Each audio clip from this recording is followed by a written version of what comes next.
राष्ट्रीय स्वयंसेवक संघ के 100 साल पूर्ण होने पर अभी कुछ दिन पहले मुंबई में एक व्याख्यान माला का आयोजन किया गया।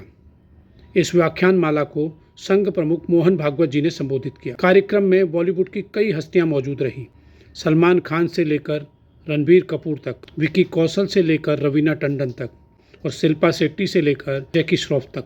लेकिन यह आयोजन कुछ लिब्रांडू पत्रकारों को रास नहीं आया। उन्हीं में एक पत्रकार हैं आरफा खानम शेरवानी। वो इस कार्यक्रम को देश के लिए खतरा बताती हैं, मुसलमानों के लिए खतरा बताती हैं। ये वही आरफा खानम शेरवानी है जो शर्जील इमाम से लेकर उमर खालिद तक और यहाँ तक कि न्यूयॉर्क के नए मेयर जोहरान ममदानी तक के शान में कसीदे पढ़ती हैं।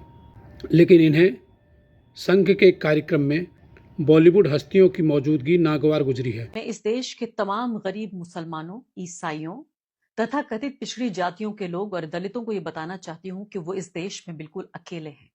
वो अकेले हैं न सिर्फ इसलिए कि देश के सबसे ताकतवर लोग जो हमारे लिए नीतियां बनाने के लिए जिम्मेदार हैं, वो हमारे खिलाफ नीति बना रहे हैं, बल्कि मैं ये कहना चाहती हूँ कि देश के वो लोग जिनको हम बॉलीवुड स्टार्स कहते हैं, जिनको हम अपने हीरोज कहते हैं, जो हमारे नायक हैं, वो नायक भी उन लोगों से मिल गए हैं या उनके सामने पूरे तरीके से नतमस्तक हो गए हैं। वो लोग जो देश के संविधान को तबाह बर्बाद करने पर तुले हुए हैं। आरएसएस के 100 साल पूरे होने पर पूरे देश में हर्षोल्लास के साथ ये त्योहार मनाया जा रहा है। इस त्योहार में बॉलीवुड के सबसे बड़े सितारे पहुंच रहे हैं। आप सोचिए कि दर्शकों में बैठे हुए हैं सलमान खान, अक्षय कुमार, शिल्पा शेट्टी, रवीना टंडन और देश के सबसे बड़े फिल्म निर्माता और निर्देशक, और सामने बैठे हैं मोहन भागवत, जिनका प्रवचन सुन रहे हैं ये तमाम लोग। बहुत शानदार कार्यक्रम हुआ जिसमें मोहन भागवत जी लगातार बोलते रहे 1 घंटे से ज्यादा और ये तमाम लोग सुनते रहे।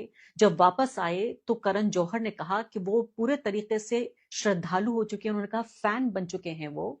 और दूसरी तरफ से शिल्पा शेट्टी कह रही हैं कि उनका ये सौभाग्य है कि उन्हें मिलने का मौका मिला। करण जौहर को तो मोहन भागवत का सेंस ऑफ ह्यूमर भी बहुत पसंद आया। ऐसा व्यक्ति जिसकी संस्थान की पूरी जो आइडियोलॉजी है, जिसका संविधान में विश्वास नहीं है, जिन लोगों का एक लंबे वक्त तक उन्होंने अपने दफ्तर पर तिरंगा नहीं फहराया, जो अंग्रेजों से कभी नहीं लड़े, आज भी देखिए इसी भगवा परिवार के तमाम लोग, चाहे वो बजरंग दल हो या वीएचपी हो या और तमाम तरह के जो गौ रक्षक हैं, ये सब कुछ इसी आइडियोलॉजी से प्रभावित होकर वही बहुसंख्यकवाद की भगवा आइडियोलॉजी जो पूरे तरीके से इस देश के अल्पसंख्यकों को तबाह बर्बाद करके उन्हें दूसरे दर्जे का नागरिक में तब्दील कर रही है, उन महोदय के कार्यक्रम में यहां पहुंच रहे हैं। 100 साल का कार्यक्रम, 100 साल का जश्न मनाया जा रहा है।